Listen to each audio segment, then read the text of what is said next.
The Fed finally cut the Fed rate. What does that mean as far as buying a house? When should you, per the data, buy a home?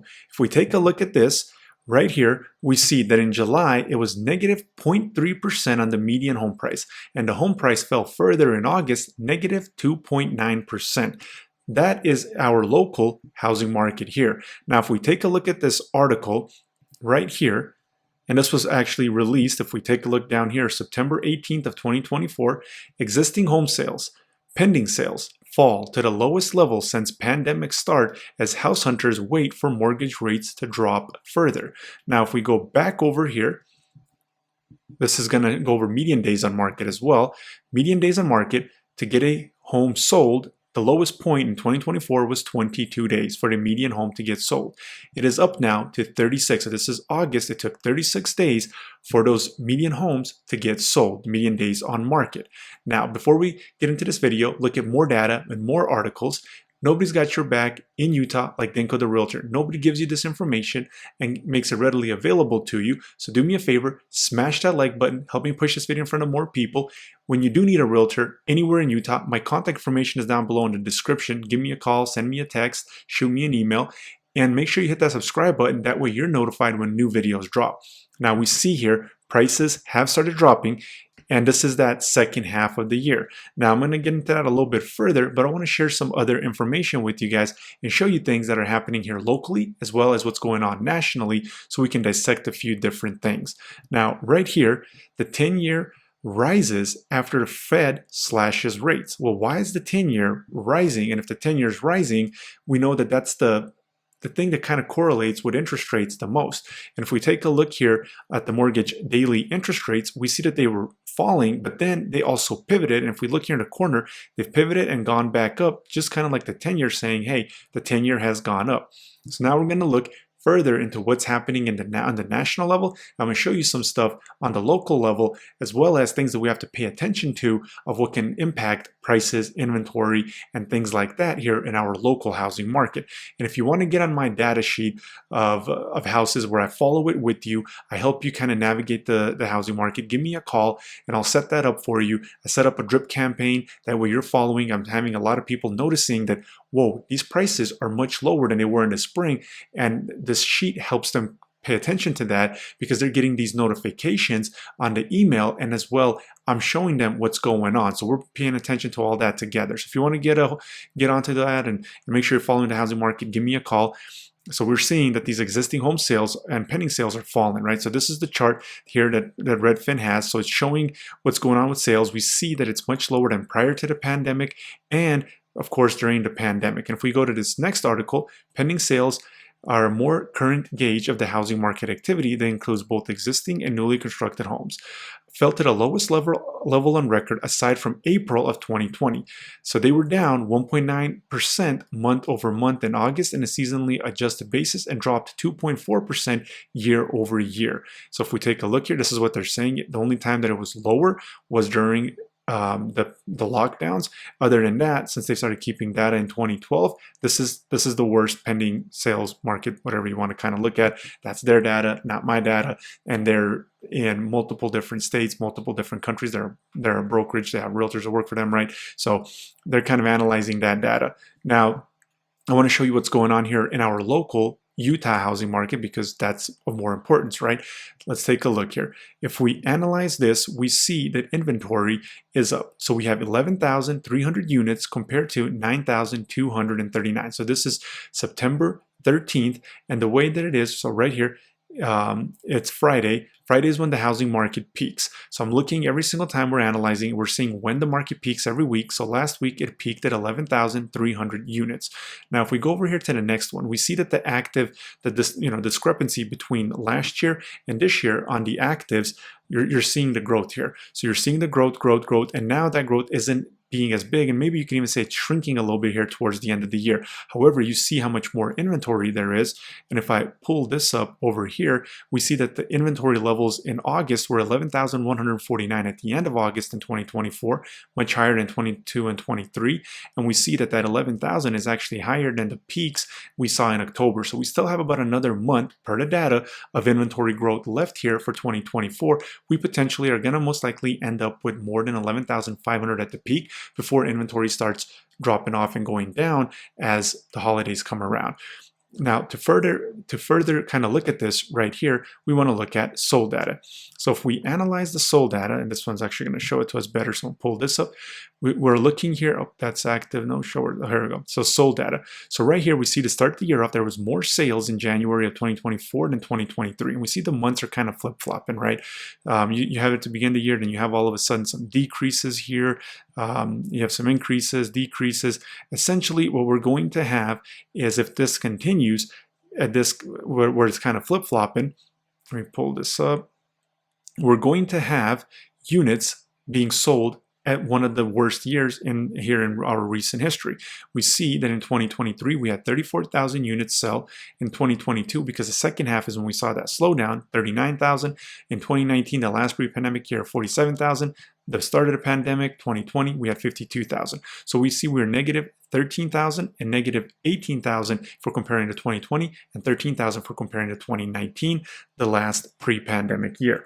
Now, let me pull this up over here again, that way we're kind of analyzing things, seeing what's going on.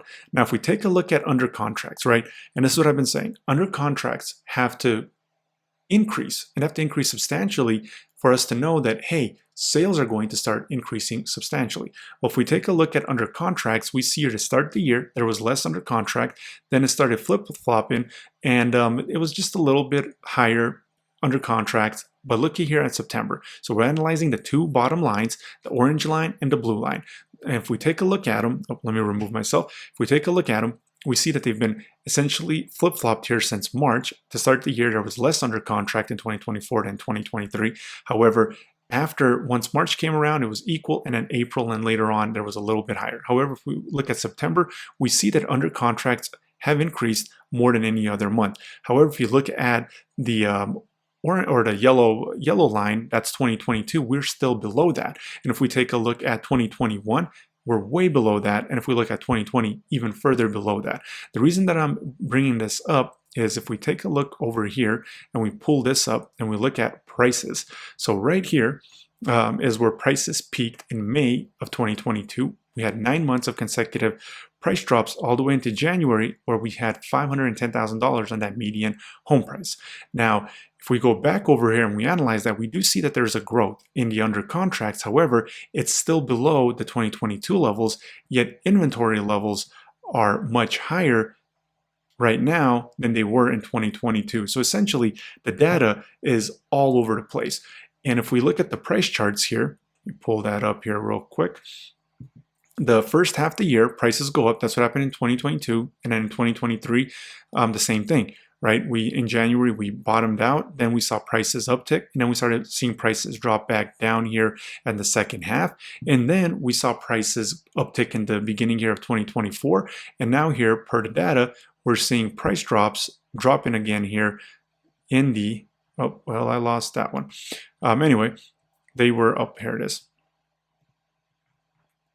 They were dropping in that second half here to start in July and August. We see 0.3 and 2.9%. So nothing major, but we do see that the price drops have started in that second half.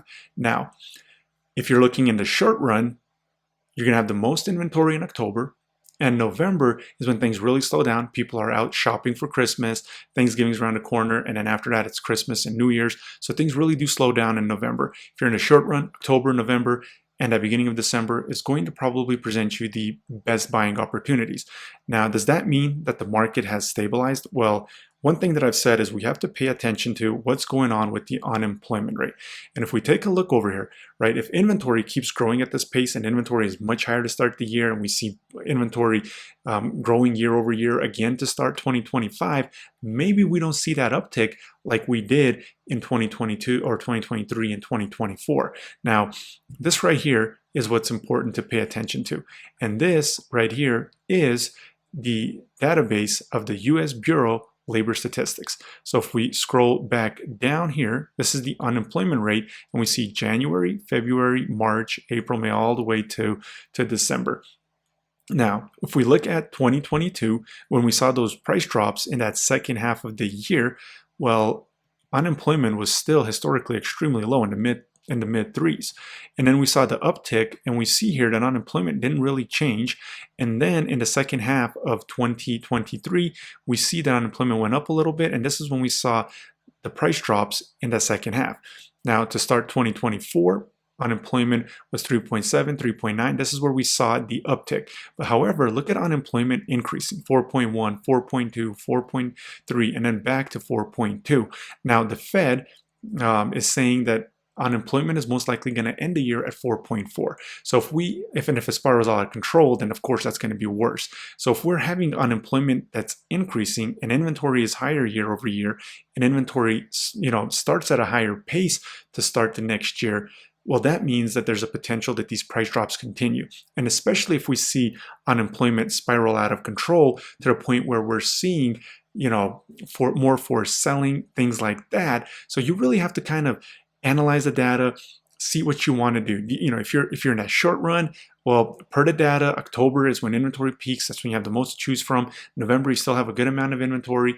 The market slows down as holidays are upon us. People are out there, like I said, shopping for Christmas. New Year's is around the corner as well. And so we have the 4 holidays, right? Halloween, Thanksgiving, Christmas, and then New Year's all in a row.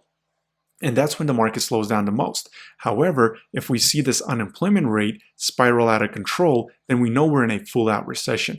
And if that happens, well, in 2022, we had a historically low unemployment rate if we take a look right here.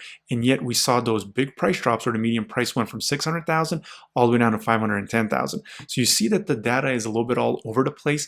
Jerome Powell was even stating that the data was all over. And he was saying, data showing this, data showing the market strong. Well, the same data that had a revision of 818,000 jobs that were taken away, which was the worst downwards revision since 2009. And they're saying, believe that data, that everything is strong.